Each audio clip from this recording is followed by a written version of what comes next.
Hello, everyone. Welcome to the Concord Athletics Senior Spotlight. My name is Wes McKinney, and joining us today for the 12th edition of the Senior Spotlight for the fall 2020 semester is women's soccer player Nina Perry. Nina, so great you could come by for some time.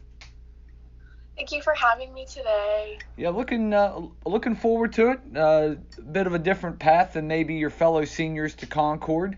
A junior college player from Cape Fear Community College. Nina, just kind of take us through that recruiting process first at the JUCO level and then from JUCO to Concord if you could. Alrighty, so when I graduated high school, I was like, I don't really know where I want to go. So that's why I chose the JUCO path because, getting your 2-year associates was something that was good, helped me save money, and I was also in an area that I loved. But then when I got there, and we started playing. We were a very successful program. We were nationally ranked throughout the whole season, and we made it far into our conference or our region. So we were Region 10. But the farther into season we got, the more I realized that I was kind of missing something. It was a great atmosphere to be a part of because you had the freedom that you could really do what you wanted. But I didn't really have a lot of player and coach accountability. I felt like I was just going through the motions every day and I wasn't really working towards anything, and it was just easy to kind of slip through the cracks, and that's kind of what happened with me. So in the spring semester, I told my coach, I was like, I don't think that I'm going to be coming back next year.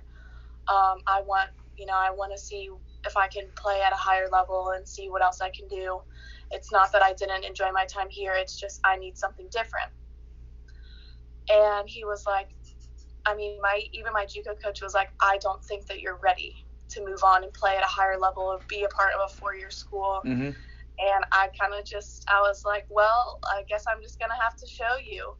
And the recruiting process was really difficult by yourself because I didn't really have my coach to give me any references or help me out with transferring schools.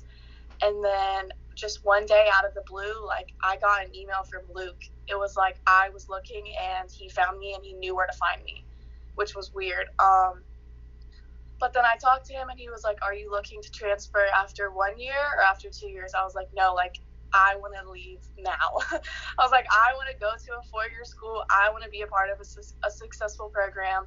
And that's how Luke, I guess you could say, advertised it to me. And I was like, if he has this belief of we're going to do great things, I was like, I'm willing to take that risk. And it was hands down probably one of the best life decisions I've ever made.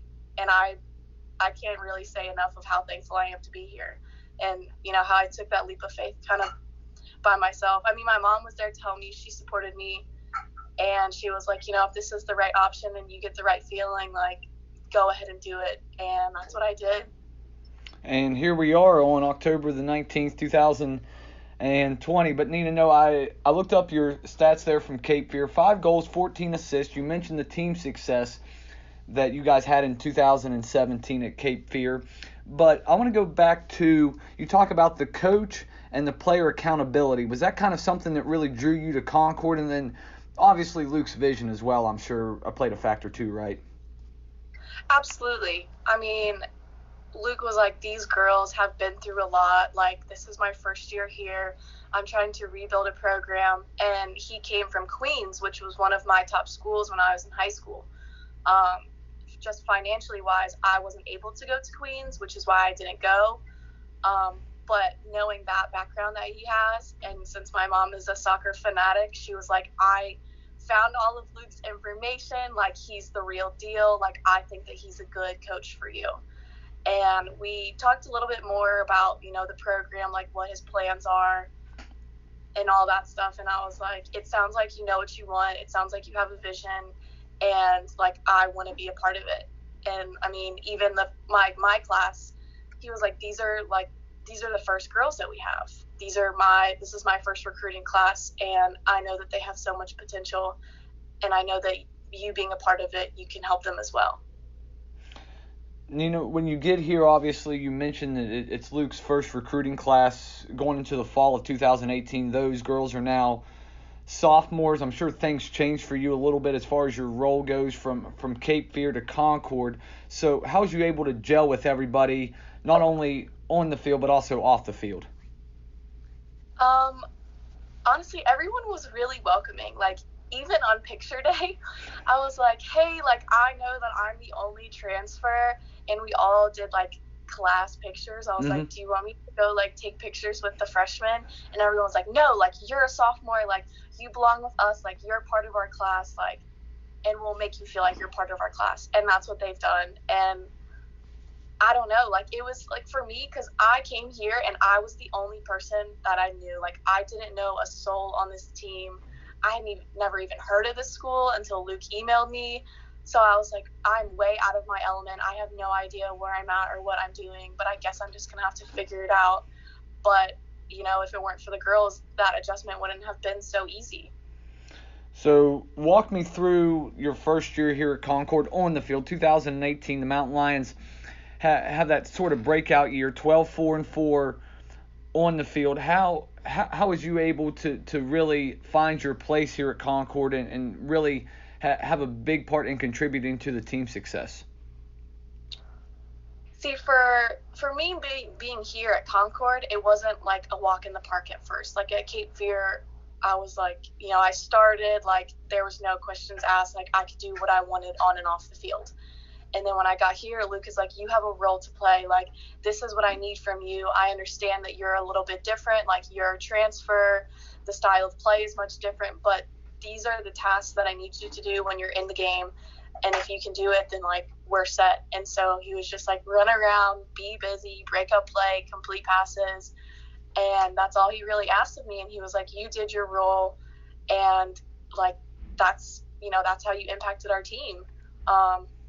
You know, I didn't have as much playing time, but I knew what my role was, and I was okay with that because, you know, not everything comes easy. Everything requires a lot of hard work, and all the girls that are on this team, like, they work so hard, and they work hard for each other, which is why, you know, it took me a little while to realize what my role was on this team because, again, it's not a walk in the park. It's not just like I show up and I'm here. Like, I had to work, I had to earn my spot, I had to earn my playing time, and that, you know, I was okay with that. But I was happy that, you know, I didn't just show up in there, like, do whatever. Like, Luke was like, I need you to do this. Like, this is how you can contribute to this team, and this is how we're going to be successful. Whether, you know, you do play all 90 minutes or you don't, like, you're a part of this team. Yeah, sometimes it's not about the people that score goals or make saves or whatever. It's the people like yourself that you know, kind of do the blue collar work that goes unnoticed, but it's a big factor. So you guys have that tough loss in penalty kicks in the 2018 Mountain East Conference Championship game to West Virginia Wesleyan, but then you guys come back in the 2019 season on a mission. Before we dig into that, though, Nina, I wanted to touch on the off season, the spring season of 2019. I've talked to some of your teammates about that, and they said everything was a competition. Nobody's spot was safe, and there was a lot of bonding during that time to really get the chemistry right so you guys could make that run of 2019. Would you also agree with that assessment? Oh, absolutely. It was like during spring season when we had training, like, everyone was out for blood because they all wanted their spots. Like, they all wanted to play. And that's what I'm talking about with the player accountability that we have. Like, everyone pushes each other because they know in the end, like, we have a goal, which is to be the best in the conference and make a name in the national tournament. And again, like, that was something that I was never used to, and that's why I loved it so much. I mean, it was really, really difficult because that was my first spring season, and I was like, good God, I was like, this is really difficult. Like, you have a lot of stuff to do. You're committed. Like, you have got to be on it at all times. Like, you can't really have an off day. But I think, you know, what's that saying? It's like behind closed doors is how people, you know, like, build champions, you know, like, no one saw us really playing. Like, no one knew what we were doing, but we knew what we were doing, and we knew how we were going to get there and what we were going for. Mindset of the 2019 team, you guys obviously add some pieces through recruiting. You guys appear to be more potent going into that 2019 season with virtually everyone back from the previous year that played meaningful minutes, with the exception of Pilar and Joanna. were really the only two that graduated. So what was the mindset, the goals of that 2019 team? You talk about being the top of the conference, but what was that ascent like for you guys? I mean, let's see. It's like for me, like I knew that we were missing a few girls, but I mean, I have faith in Luke and his recruiting ability. That's why when, we had the new season coming up, like I wasn't worried. I mean, of course, Joe and Pilar have their own roles that they played, and they left a legacy that will never be forgotten. But, I mean, it's all about building new legacies and making more history. And I feel like with the girls that we brought in last year for the 2019 year, like, I mean, they did great. They did better than, I thought, like Zoe and Rachel and Shelly. I mean, they have a gift. They all have a gift. And that was something that we were lucky to have with them. I mean, it's always so nerve-wracking, like at the beginning of a season, because you don't know like certain players' skills and like how they play. But I would say after preseason, I was like, this is the dream team here. Like we've got something special, and like I'll be surprised if any team in our conference can even touch that. You guys finished the regular season 17-1, the one loss at West Virginia Wesleyan. But obviously the new season starts whenever the tournament starts. So, Nina, if you could just kind of take me inside, like the practices and kind of the talks, the chats that happened, that week leading up to the conference tournament about, hey, we got there on the edge of greatness last year. Let's finish the deal this year. I mean, let's see. So Luke did a really good job with making sure that none of us were like burnout. So he was like, take these days to rest, stretch. We'll do walkthroughs. We'll make sure that you get touches. It was never like, don't do anything. He was like, make sure that you're doing something to prepare yourself.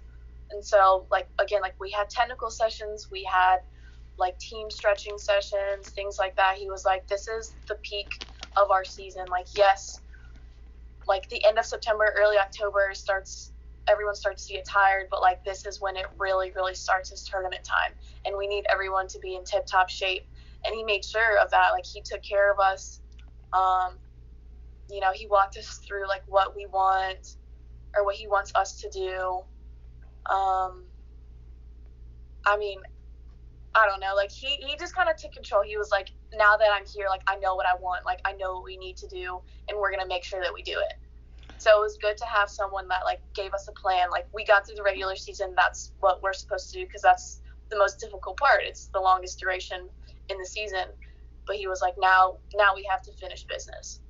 Last thing for you, Nina, here, and I'm actually interested to hear this answer from I guess a sports information side, from just a viewing side of it.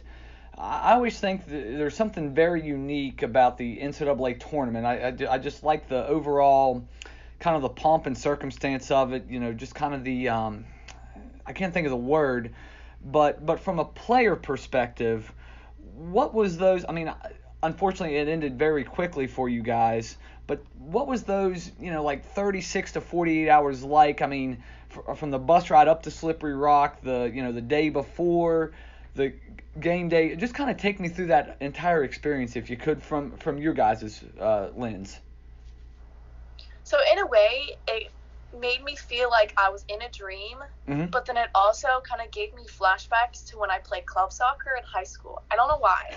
Maybe it was just the charter bus. Like, I don't know. But I would say the whole time everyone was so excited. They were like, we finally made it. Like, this is the first step into like our program's history and making a name for ourselves. And one thing that really hit hard was Luke was like, I understand that we won conference, but we're not finished. Like, we need to keep going. We need to make a name for ourselves and let people know who we are, regardless if we have a target on our back or not.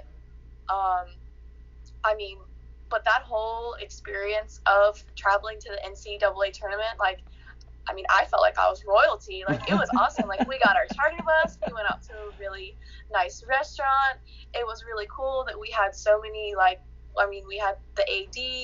You were with us. Like, we had so much stuff. And it was nice to know that we had support from like Concord staff coming with us, even we're going so far away.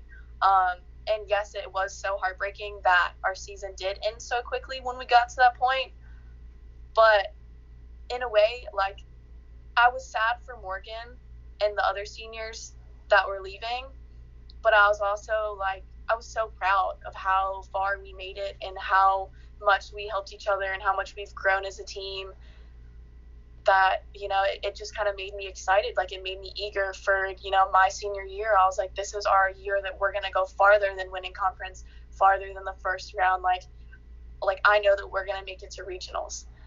I mean, obviously that's not going to happen for me and our seniors this year, but it just made me excited to see like how we're going to finish out our career here.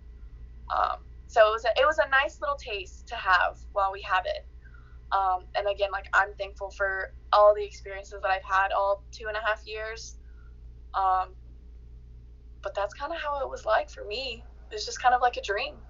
Yeah, this has been just a great story. Just everything from you at Cape Fear, kind of having to be recruited on your own, and now here at Concord, the success that you and the program has had is just a great story. And Nina, we thank you so much for your time today, and we wish you the best of luck in your future. And we look forward to Concord women's soccer continuing to ascend here to not only the conference level but now on the national level as well. So thank you so much, Nina.